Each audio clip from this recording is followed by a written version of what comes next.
பயம் இல்லைங்க. இது வந்து ஐயோ கடவுள் வந்து பயந்து நம்ம வைக்காமல் விட்டுட்டா கடவுள் நம்மளை கோச்சிக்குவாரோ அப்படி பயம் கிடையாது. இது வந்து கடவுள் மேலே இருக்கிற அபரிமிதமான அன்பு. நான் வைக்காமல் விட்டுட்டா கடவுள் சாப்பிட மாட்டார்.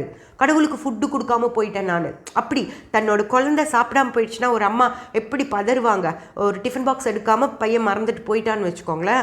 அச்சோ இப்போ டைம் ஆகிடுச்சு, பசிச்சிருமே பையனுக்கு, அதுக்குள்ளே ஸ்கூலுக்கு கொண்டு போய் கொடுத்துருமே, யார் கிடைப்பாங்க, எப்படி கொடுத்து அனுப்புறது அப்படின்னு ஒரு அம்மா பதட்டமாக இருப்பாங்க இல்லையா. அந்த மாதிரி தான் இவங்க இருப்பாங்க. கரெக்டாக குழந்தைக்கு அந்த கடவுளுக்கு வந்து நெய்வேத்தியம் பண்ணாமல் விட்டுட்டா கடவுள் சாப்பிடாமல் போயிடுவார். ஒரு மாந்தலை கட்டாமல் விட்டுட்டா அந்த இடத்துல கடவுளுக்கு திருப்தி இருக்காது, ஒரு சுத்தம் இல்லாமல் போயிடுச்சு. அப்படியெல்லாம் ஒரு துளசி கொண்டு வந்து வைக்காமல் மறந்துட்டாங்க அப்படின்னா பூஜை செஞ்சுக்கிட்டு இருந்தால் கூட நிறுத்திட்டு போய் துளசியை பொறிச்சிட்டு வந்து அங்கே வச்சு அப்புறம்தான் அவங்க சாமி கும்பிடுவாங்களோ தவிர அறகுறையாலாம் சாமி கும்பிடவே மாட்டாங்கங்க.